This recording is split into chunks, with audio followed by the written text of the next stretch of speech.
What's up, guys? This is Made in Big Bear Altitude Sessions. I'm Johnny Burnham. I'll be your host. Today, I have joining with me one of the top contenders in the UFC, bantamweight, Chito Vera, and then one of the top coaches in the UFC, Jason Parillo. Thanks for joining me, guys. Thank you. Yeah, absolutely. So, got to hang out with these guys for the last 2 weeks. Chito's getting prepped for a fight next week in Mexico City. How you feeling, man? Feeling great.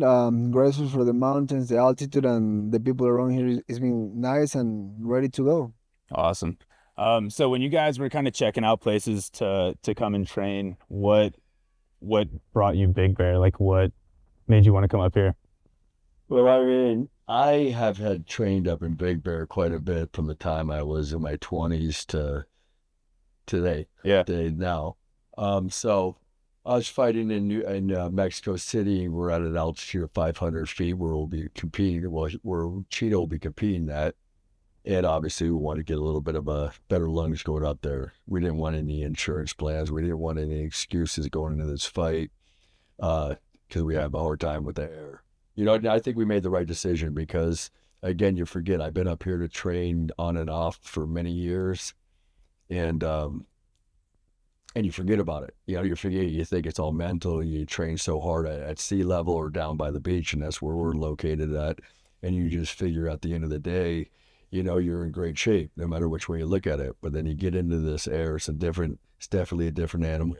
And it reminds you, hey, we made the right decision to come up here. Yeah, and Mexico City is, what's the altitude there? Do you know? 5,500, but they're all trained. They got a PI with the UFC PI that they have out there, which is 7,000 feet. So it's roughly the same. Where we're at. Yeah, so they're training at 7. So we're roughly training about the same. Right on. So we just kind of even the playing field that way. So we don't, a lot of guys that I know back in the day when I come up here with boxers and whatnot, I mean, it was like a natural steroid in a sense, because you go down the mountain, you have a tremendous amount of confidence with your lungs, and you can really push yourself.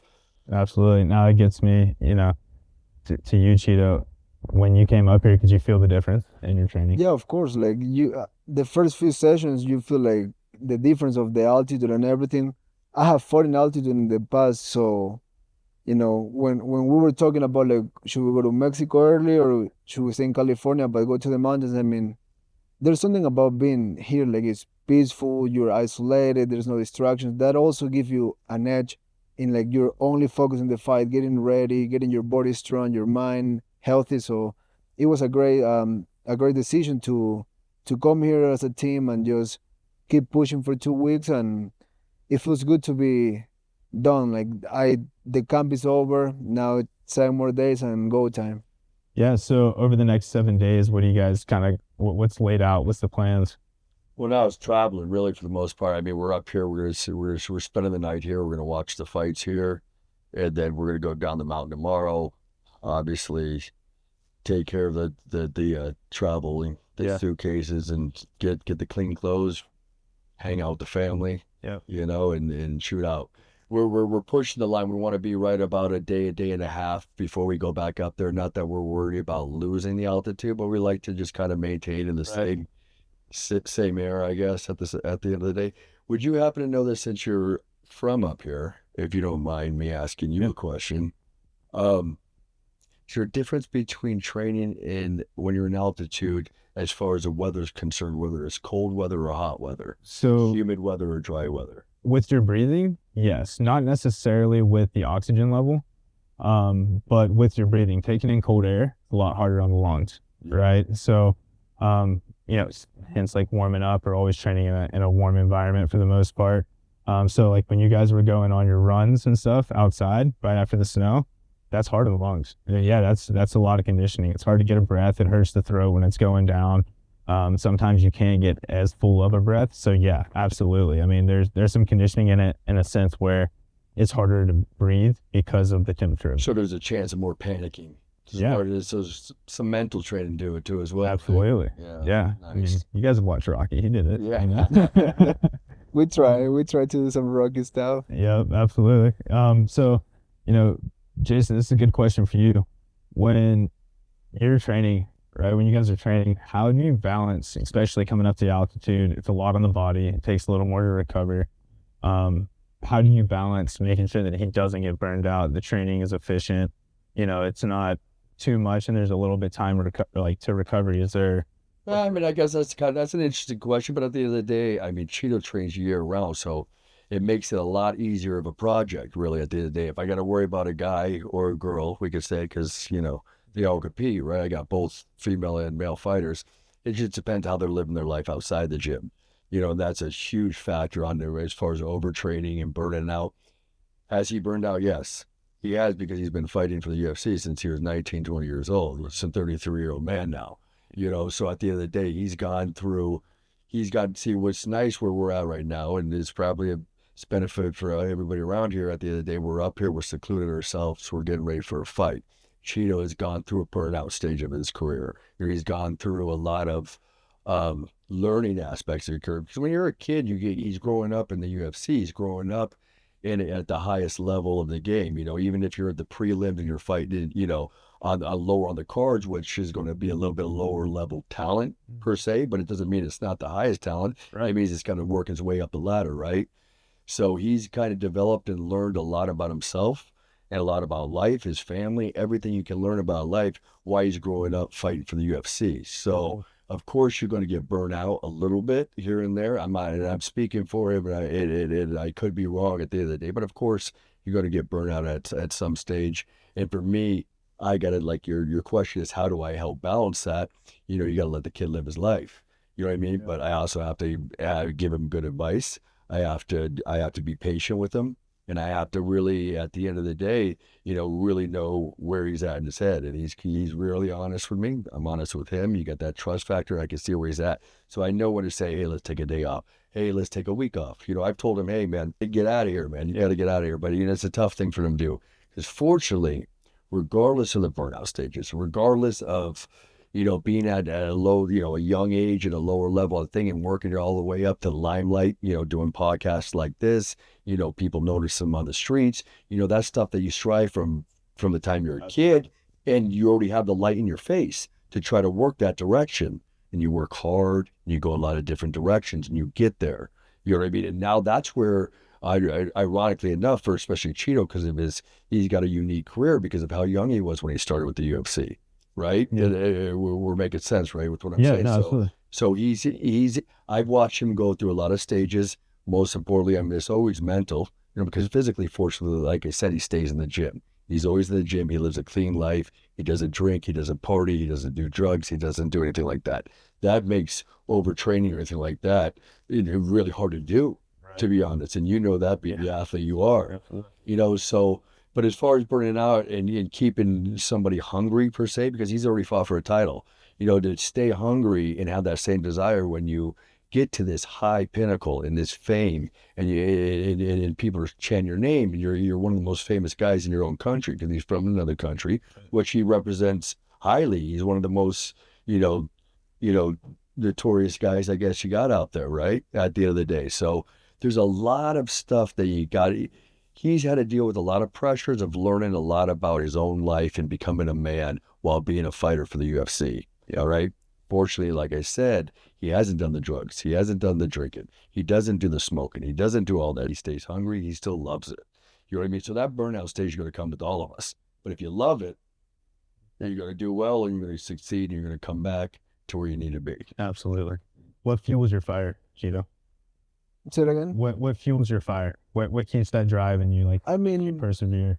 Winning, providing for my family, of course, keeps me going, keeps me trying to improve, get better, because sometimes it will be easy for me just using the tools that I already have or whatever I'm talented at, and just use that and don't open my mind to get better. Like sometimes we're doing exercises or drills that I'm not good at, and I can easily just walk away from it. And I always put myself on okay, even for the most simple or dumb it feels, but I'm not good at it, I'm gonna try my hardest. And like today we're doing something with the jump rope. I'm not a great jumper, and I'm 7 days out. I could easily be the nerves, the pressure, be I don't want to do it. I was telling myself, it's okay, just keep trying. And that open mind, I feel with the with the ability that I have to work hard, it's like I try to mix them together. Be like, okay, just give your best go, and maybe in a few months from now, I'm gonna like like Roberto Duran, be jumping the rope, because that's also is gonna help with my footwork, with my conditioning, because I'm I'm a good runner when it comes to long distance, but that's something that I like. Right. Like, but it's not necessarily gonna always help me for fighting. Sometimes we need to do sprints, you need to get explosive. So I'm always open to do the things that I'm not good at. I also put like a lot of energy into doing that, and that have kept me going through many years in the company, like Coach was saying. And it's just family, providing for my family, and having that hunger of like I touch an opportunity to fight for the title, and not a lot of people have the chance to compete for a world title. So just taste that, I'm not able to win it, make me tell myself like give it another go, like go hard and try to do better this time. Absolutely. Yeah. I mean, the challenge, especially as an athlete, like that's, I hear you bring that up multiple times. I feel like that's fuel to the fire itself. It's like, And that's also what burns you out is competing. Yeah. Competing burns people out. Putting yourself up on the chopping block, being willing to be embarrassed, being willing to go home and face your family, face your friends, and being humiliated. Even though whether they love you or don't love you, at the end of the day, it's all in your head. It's the life you're living, and that's what burns people out is competing. absolutely. Competing is a grind, man. Well, and it's wild, competing is a full-time job. Training is another full-time job. I mean, there's so many aspects that go into it that, I mean, are basically life-consuming, right? I mean, Of course. but, you train every day, then you're flying, you're traveling, like, you're having to get all this stuff done. I mean, it's more than a full-time job. It's a lifestyle, right? I mean, It's your life. that is That's your why they call it the loneliest sport in the world. Yeah, You yeah. gotta make a Well, lot of sacrifices. and Coach, you say that, but what's cool is I've got to see you guys' relationship. I've got to see the other fighters out there this week. You guys got a cool team, and you got a really good bond. These guys love you. I mean, I took, the boys out snowboarding yesterday. Cheeto didn't get to join us, but, they were just like, yeah, coach this, coach that, coach that. And I think it's awesome, these guys, because that's important. I've been a coach, I've been coach, and that relationship there makes or breaks an athlete. So kudos to you, Coach. Appreciate it. So you brought up family a couple of times.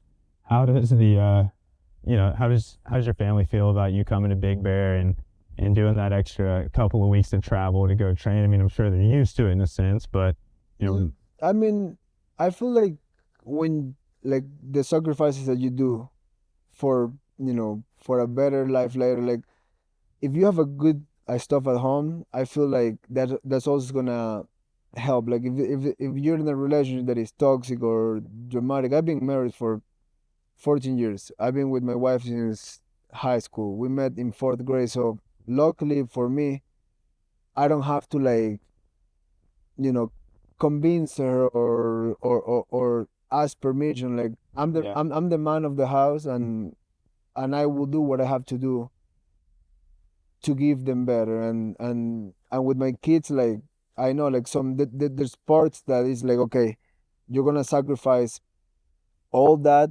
and then you sometimes you miss the grow up or miss important events, but it's how you balance it. Like I have enough time like to train twice a day, and I still have the energy and the work ethic to go to a football practice or go to a school event. And if I'm too tired, I miss one, I miss two. But we have a good thing at home. Like my wife is in charge of the household, and I'm in charge of kicking ass. And we have a good relationship in a way. Like if I have to leave for 2 weeks or for a month, it's not an issue.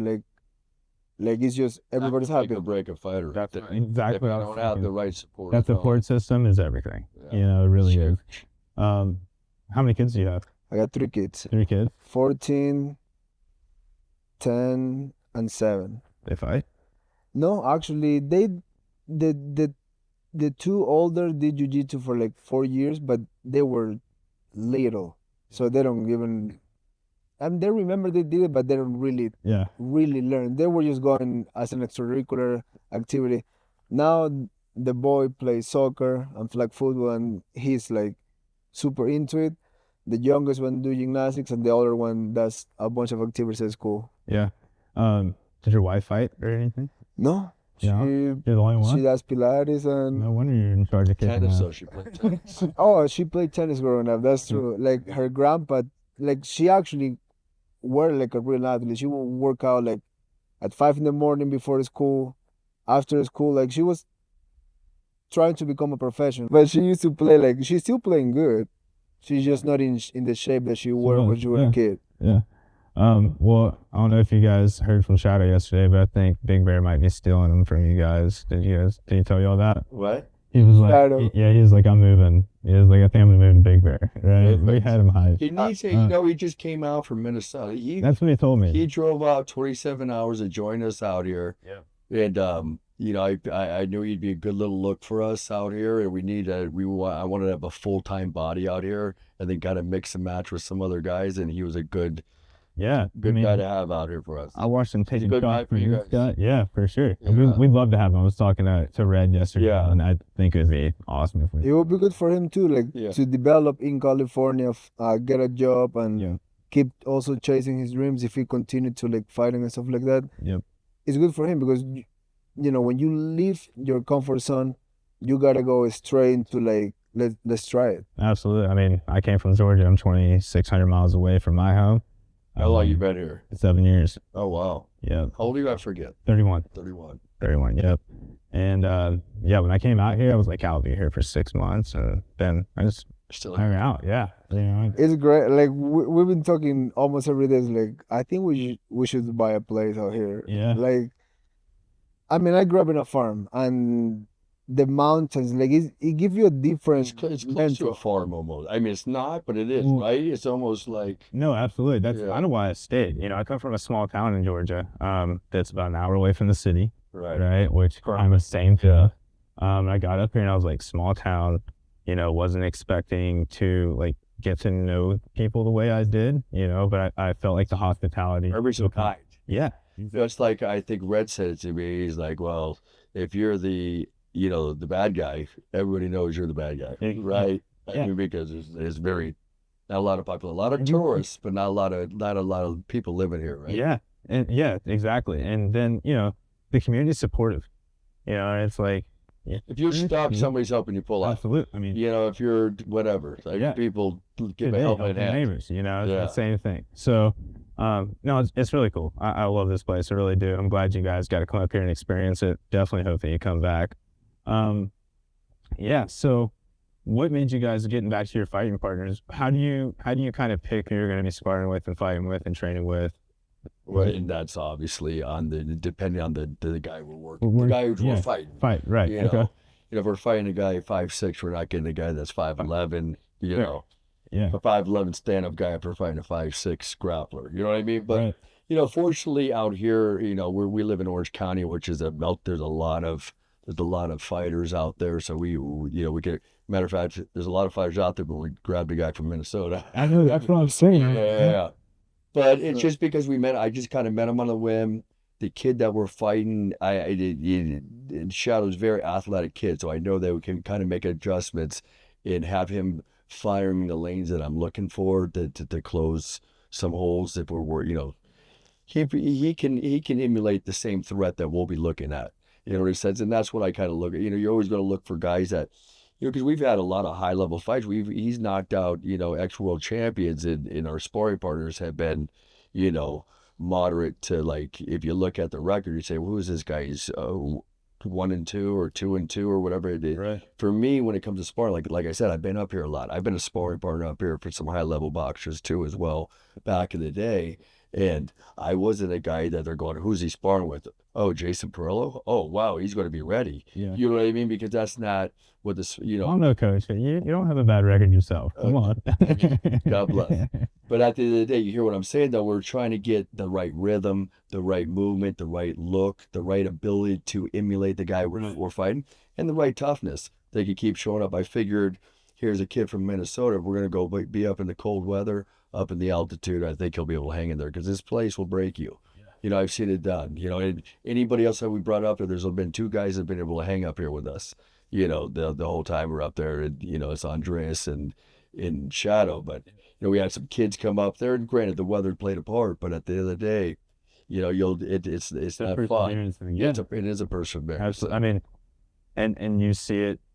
Obviously we have athletes that do come up a pretty good bit, but I mean, and I think I even saw you guys the first couple of days. It was like Shadow was over there, and he's like breathing as hard as he possibly can. You feel it. Just one minute, I'm feeling it. Oh yeah. I mean, you walk up the stairs and you're out of breath for a second. Even when I go back home, I'll go visit Georgia. And even if you're in good enough shape to work your way through it, it's what it does to your head. And when you're in competition, you don't want that bother. Yep. You don't want that pain. Even if you can push yourself and you got the heart and the guts and the condition to do it, but that little freak out in your head is not fun to deal with. Why have that obstacle? Yeah. And that's where changing environments. I mean, if you put yourself, to like your max capacity in a different environment, then the more you do that, you can be in any situation right there and still be in control.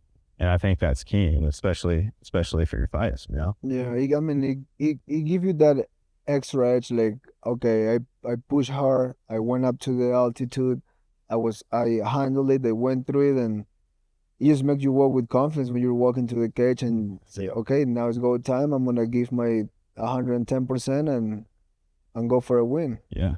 And I mean, I've got to see you train, dude. I know we're all pretty excited to watch the fight next weekend. We'll be cheering you on right here. I'm gonna put up a big 200-inch screen downstairs, and we'll have the whole gym cheering you on, man. That'd be sick. I appreciate it.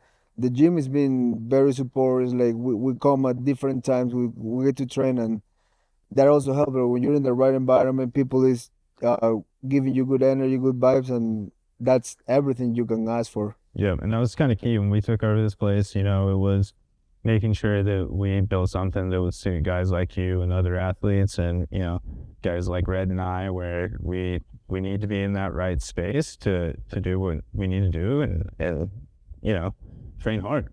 Yeah. So I really appreciate it. No, thank you guys for the help, for everything. I mean, it's been a great 2 weeks here. That's everything I know. Yeah. What was one of your favorite parts about being up in Big Bear? I think the isolation, like not having other friends around or even family, like it's just like eat, train, and sleep, like the way that a high level athlete gotta put yourself into it, and those sacrifices and that kind of like mental state that you get in when it's just like we come train, we go back to the house, we cook some food, we relax. Okay, now we're gonna do sprints. Now we're gonna go do a big hike. We're gonna get to 9,000 feet. Like, it's like, I mean, there's nothing to do. Like, I'm not gonna go to the bar. I'm not gonna. But you train, you relax for a little bit, watch some Netflix or whatever, and some fights, and go back to train. Come back, watch some TV, and then go to sleep. And that definitely gives you like another edge in your mind that you're like, okay, I'm in it.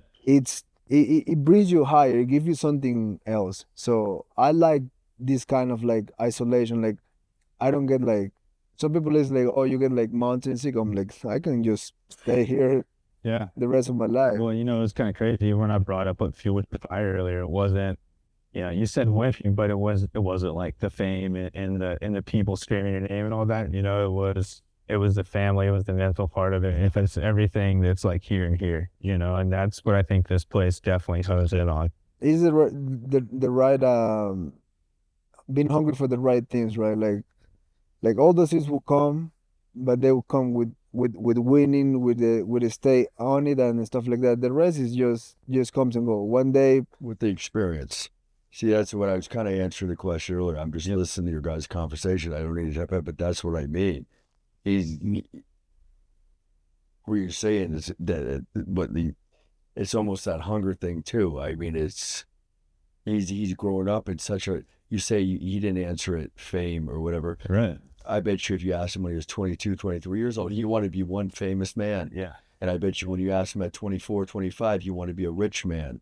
And he wanted to drive 5 different cars, and he wanted to wear 5 different watches, and he wanted to wear the best pants and the best shirt and the best shoes.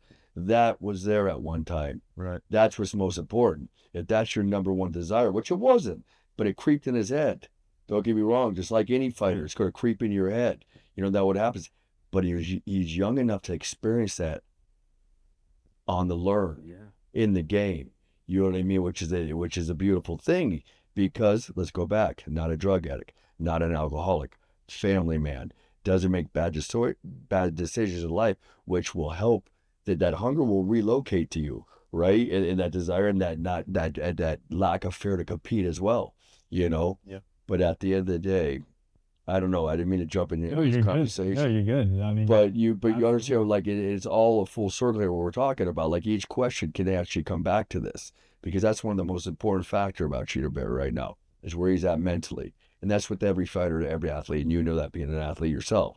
It's where you're, we all get that talent to a certain degree. It's what you do with your talent, right? Right. But that hunger and that want, that love and that desire to win, I think the other aspects of life that he reached growing up in this sport, that he's got to experience everything now.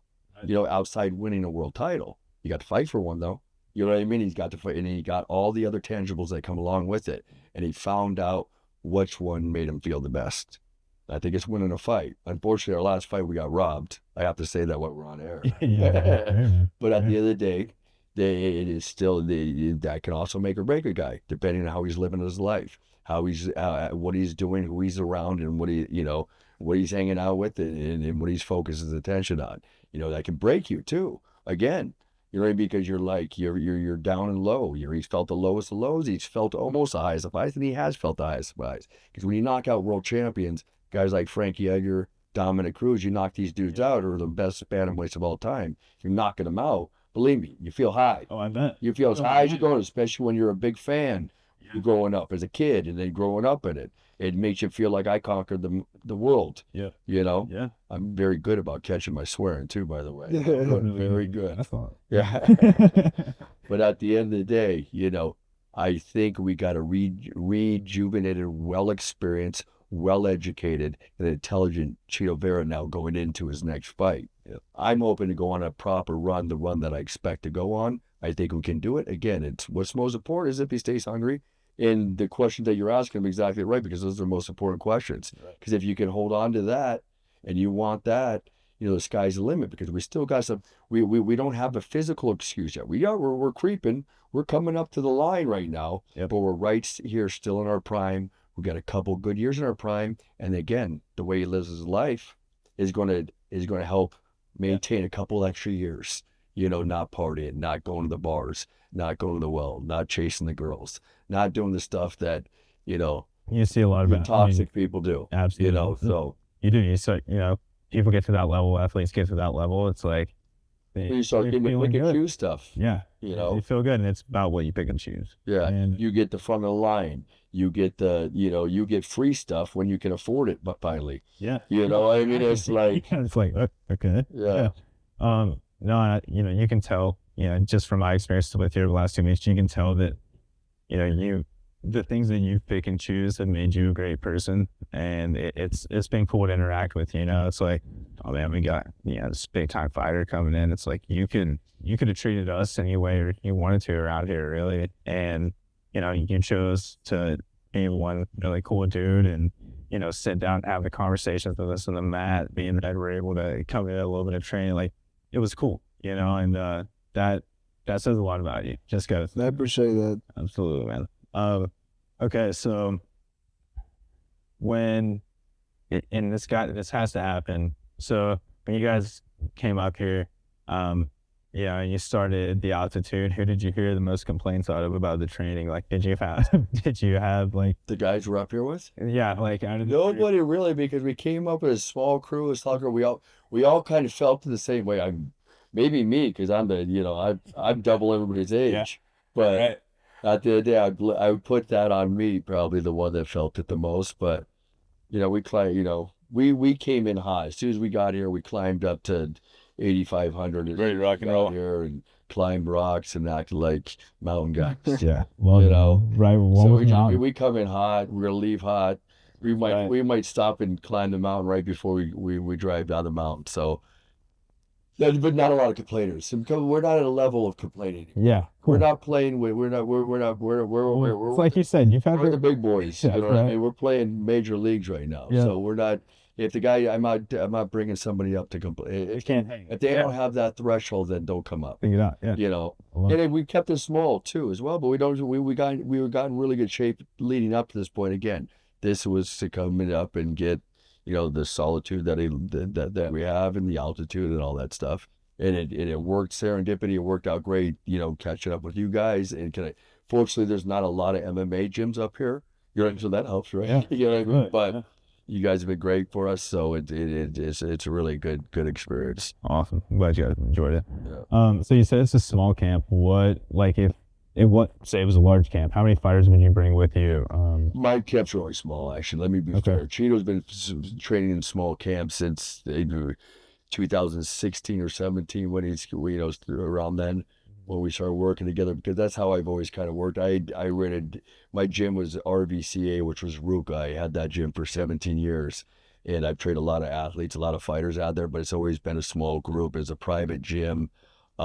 I know there's a lot of gym, and you can definitely benefit from having a gym with, you know, 30, 40 fighters, you know, in there, and you got big classes and whatnot. It's just, it hasn't always been my style. It's not how kind of I learned how to fight, and it's kind of, I feel I can get better gains with guys when in a smaller group, More and I of could put more energy and a little bit more of myself into the people, you know what I mean, other than you know, just kind of gambling on a group of people. I'd rather, you know, put it all into to a few guys because I can't get 20 guys to trust me, but I can get 3. Yeah. You know, if I get 3 to trust me and I trust them, I'm not going to get 3 guys that don't have any ability. You know, I look at Chito, look at Chito. Chito has no ability. Chito has ability, you know, but he wanted to train with me as well. It was important for him to train. He wanted to listen to what I have to say. If you want to listen to what I have to say, I can give you I can give you some experience. I can give you, you know, I can help you level where you need to go, but you got to listen. Yep. You know, at the end of the day, and I can't get 20, 30 guys to listen. And I don't want to sit in a room juggling 30, you know, if we have a big camp, we got 10 guys. I've done big camps. I've done fighters with, you know, but it's a cluster. It's a cluster. It's a mess. No, I could only imagine. But it's fine. And I always say it's like a lot of those gyms, and I say it, and if some of those guys out there that have gyms like that and they're offended, I don't mean to offend anybody. But to me, though, you got 30 or 40 fighters. It's like you throw doo-doo against the wall, it's whatever sticks. You know what I mean? Rather than see what you have ups and downs with 3 or 4 guys, you know, you have a real experience, and you're really actually coaching. Yeah. You know what I mean? Because coaching doesn't just happen in the gym as well. It happens outside the gym. Absolutely. You know, so, and that's tough to do. I'm not going to be on the phone with 20, 30 No. guys. Yeah. That's insane. No, and I think, yeah, I can preach just at least from here. I mean, my favorite class to take is our MMA class. There's probably 4 or 5 of us maybe to show up a week, and it's one of the smallest ones we got, but personal coaches, you know, in there with us getting after it. Yeah. And yeah, it's a lot of fun, and it's where we learn the most. Yeah. So I know that you're on a pretty solid diet doing your cut right now, but coach, you're not on a diet yet. Right now, did you guys go out and to go eat anywhere up here? You know, I just had last night at a really good dinner at Jake. It's kind of like maybe Italian place. Something J. Hold on, give me just give me 2 seconds. And I'm going to tell you right now, it's probably still on my. It was good. I want to tell you what it is. It wasn't Jacoby's, was it? Jacoby's, yeah. Was it Jacoby's? Jacoby's. Yeah. That's it, Jacoby's. Yeah, Jacoby's is a good spot. Yeah, it was I eat good. there once or twice a week, so I'm with you on that. Awesome. So is there like any other highlights that you guys have kind of, you know, that stood out to you in Big Bear? I mean, the first day that we went to the first hike, coach was doing some crazy jumps from rock to rocks. And, you know, like we all jump, but there was one rock that was like, it was one rock here, like a foot jump, but that second rock was like, you step run, you're dead. done. Yeah. It was like 50, 60 feet down. And he just went boom, I'm back. And I was like, oh man. I was like, yo, that's Oh, thanks, crazy. man. I didn't jump it. Yo, I didn't jump out. Self every day. I Yeah. love it. I was filming, and when he jumped, I literally just put the phone down because I was like, that's not I'm gonna good. film his death. I wish I filmed it because it was a big one. Yeah. Now next time you guys come up, or if you guys come up, and we would hope to see you again, but if you do, is there anything that you would do differently? No, you know. I mean, if you think about it, coming up here depends on the time of the year, all right? Right. I mean, so it just depends on when the fight is like what kind of adjustments I you gotta make with snow. But this gym's got everything you need, which is nice because we weren't 100%. No, we were worried about it. I mean, all through he fought what 3-4 times during COVID. Yeah. We were training in parks. We were training by my house in the park, and we were training at we were running on high school tracks, you got when you fight, you gotta be able to Figure it out, adapt, just like fighting, and you keep that mentality, right? You got to fight with that mentality. Which always is interesting to me because there's some fighters too that have to be if they don't have everything organized as perfect as they want, if they believe in that, if that's their belief that it has to be like this. Then you're just waiting to get tipped over the falls. Yeah, you're setting yourself up to fail. Yeah. You know what I mean? The fighting isn't. There's no right, or there's probably plenty of wrong ways, and there's probably plenty of right ways and wrong ways to attack fighting and learn how to fight it. Well, it's one of the most dynamic sports that you can be. I mean, but if you know how to fight, you should be able to train anywhere you're at. Anyway, yeah, absolutely, and make it happen. So once you got what's the strategy on the upcoming fight? I mean, what do we like? Just a little bit of this, a little bit of that. Keep it moving.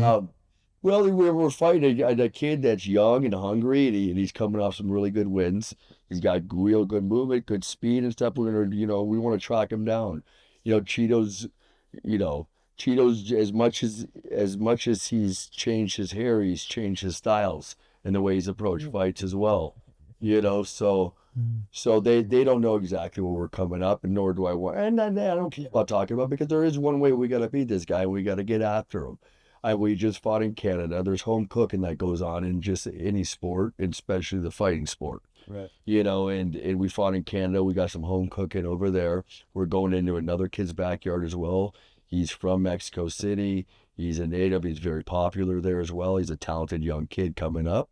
We've been the young kid before, so he knows how that kid feels. So, we're definitely planning on drowning the kid. You put some mental pressure on him because he's been there before. He knows what it's like to fight a man. He knows what it's like to be a 25-year-old kid fighting a strong, grown man with experience.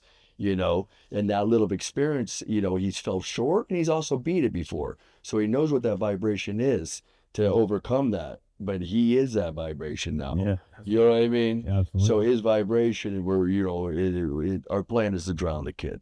Yeah. Right on, man. And, I kind of saw that in the aggression in the training. Yeah. Just push and try to get him. And you don't get him the first one, you're getting the second one. But just stay calm, stay focused, and let it go. Yeah. We have trained for go hard, so no hold back. Definitely am trying to go hard. Yeah. It was really cool. And I think I can speak for every fighter that's been in this gym this week. Having you guys here, or 2 weeks, having you guys here has amplified everyone. Everyone has just been on a different level, level of stoke, ready to grind. It's been really freaking cool to see.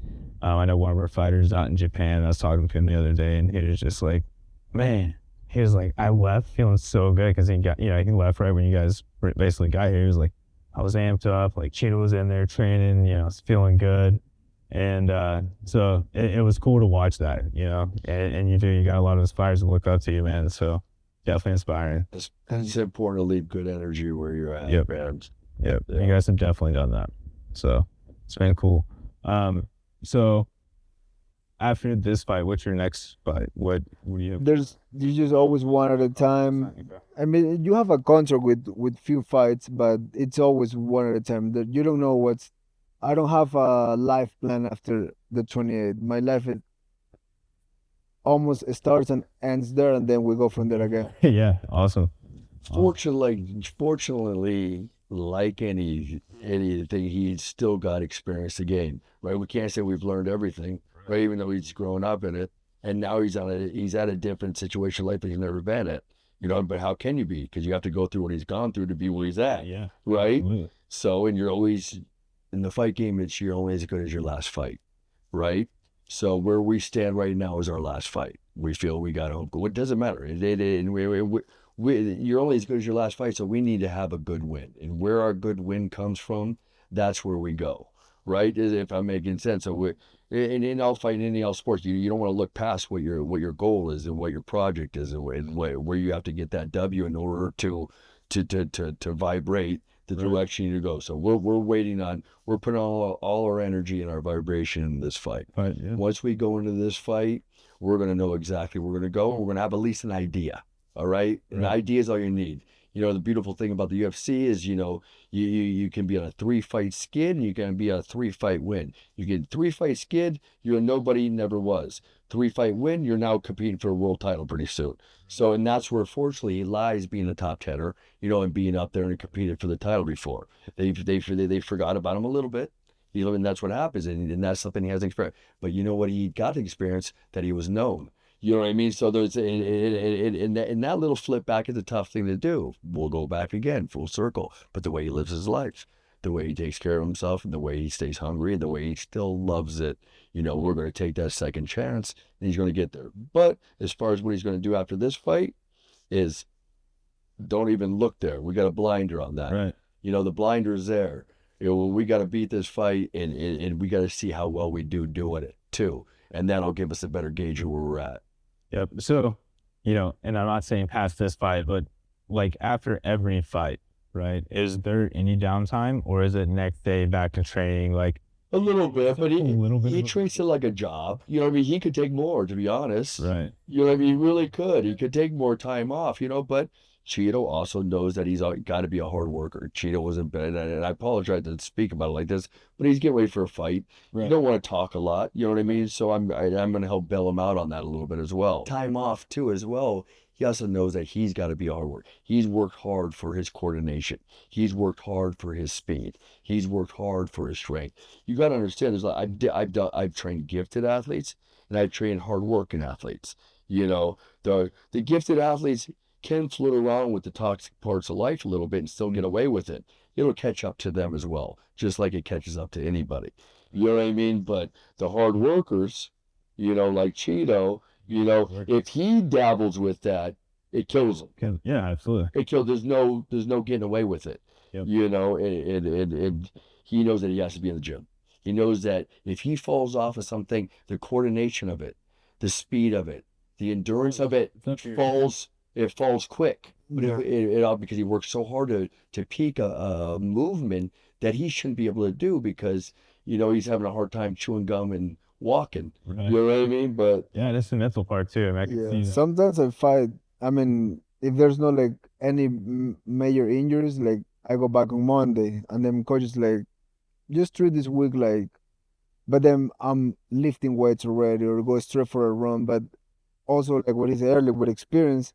Now, I do try to take a little more time off, and then when I come back, things even magnify. Like things you can hold the things if you're doing for long periods of time. So we have figured it out like a better system for me. Like okay, it's okay to like just for 2 weeks be normal, and then but now we have that also going on. Like it's everything is you gotta face it with experience, and little by little you start like just learning more about how to do it better, how to take a step back, how to push. And I mean it's been over 10 years in the UFC, so it's like just you keep figuring it out, you keep doing it better. Yep. Yeah. And I don't know if this goes for you too, but I know even if I have a comp, if I'm not in the gym the next day or at least 2 days after, like I'm like thinking down on myself almost at a point. It's like I'm already losing the skills, like there's something there that I'm like missing out on. Yeah, like you almost like prove myself like okay, I'm back. Like I'm always on time. I'm always here. Like I'm gonna try to ask more questions and like do a little extra. And then myself like you keep challenging yourself on like okay, everybody's gonna run. I don't have a fight. Okay, I'm gonna still go running with them, because some of them were running with me when they didn't have a fight. So I started thinking like, you start competing with yourself. Right. But then, just the more you do it, the more you learn. Like, you know what? Today I don't have to do that, but I'm doing something else. There's always something you can do, like to get your speed better, your explosiveness. Like, there's always something you can be able to do. Are you big on ice baths? Yeah. Yeah. Okay, I'm too. Love them. What's the coldest ice bath you've ever taken?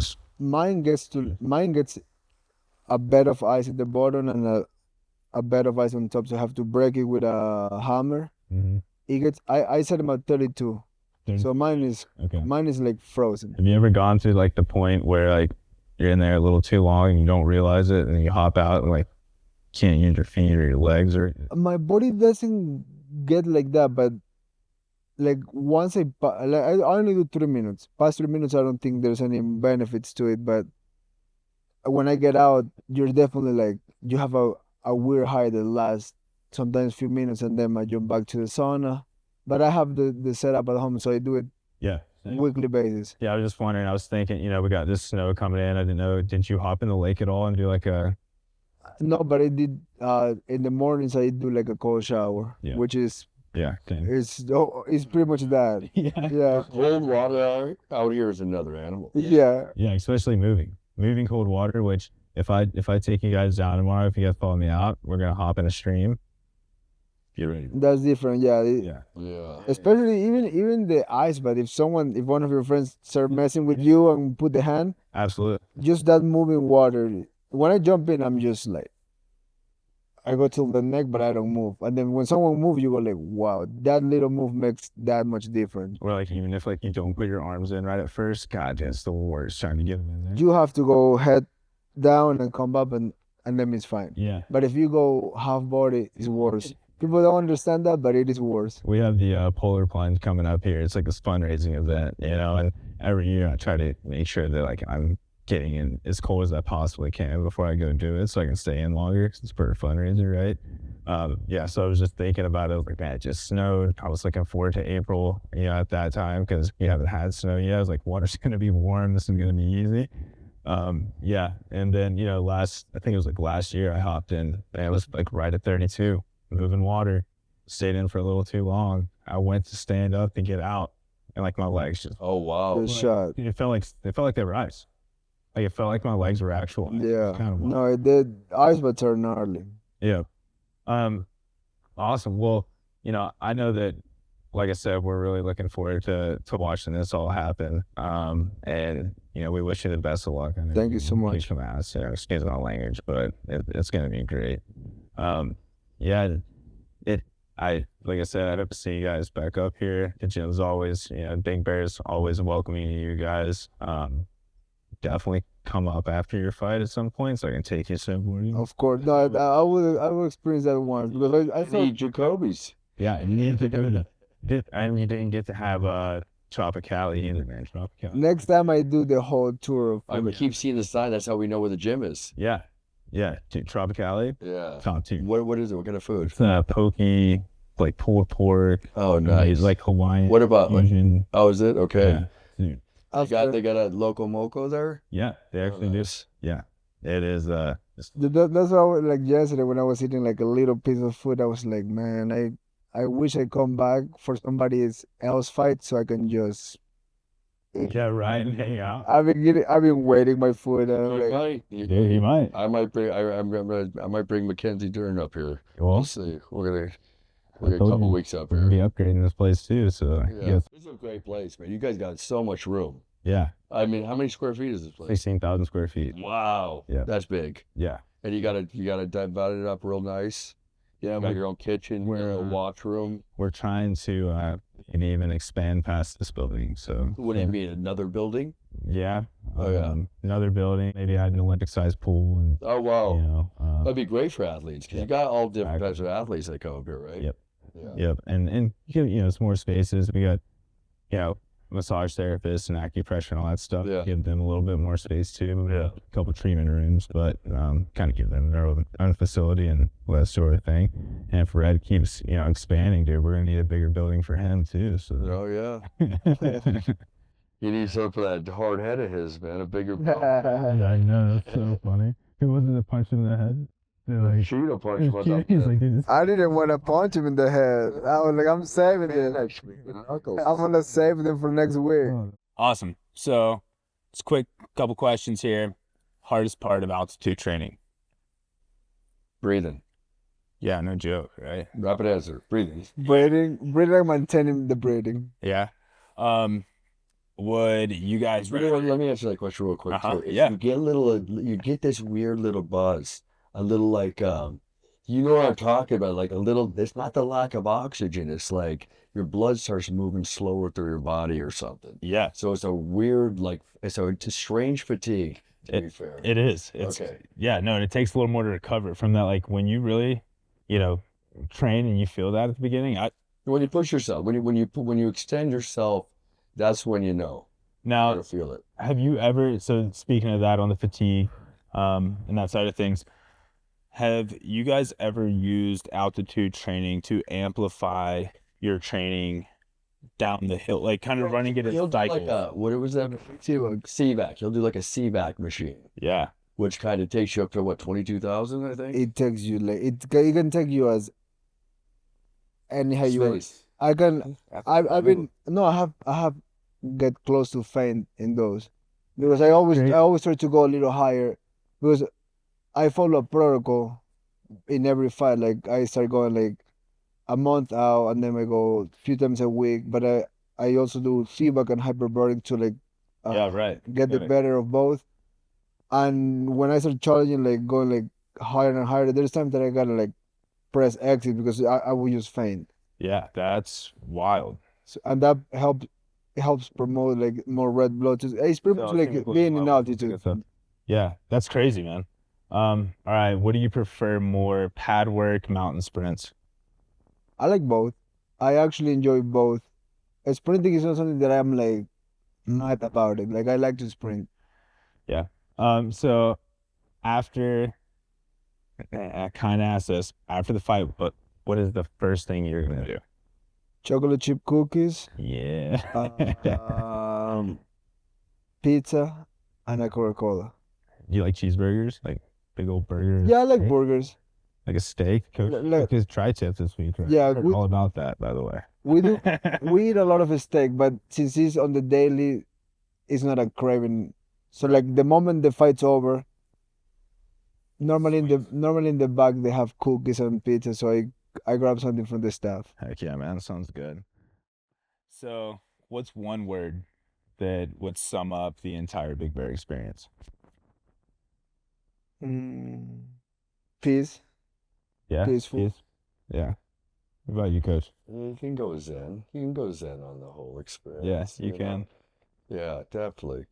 Because and what's fortunate is we got up here before it snowed. So we got to climb the mountains with no snow. We got to climb the mountains with snow. Oh, yeah. And down where we're at, we don't get to see the big fluctuation in weather, so it's been nice, It's been real nice, so I guess zen would be the word. Yeah, and you almost find it in the training side of things too. When things kind of start to suck a little bit more, right? The air is cold and you're running. It's kind of like a runner's high, but it's more like a mountain high. You start looking around. You're in the woods. You're like, I don't know, something about it to me. I mean, I liked running down the hill, but when I moved up here, I fell in love with trail running. Yeah, so I do want to give a thanks to HATC, the sports office, and Visit Big Bear for making this show happen. Thanks again once again. Thank you guys for being here, and we look forward to doing it again. Right on, guys. Thank you.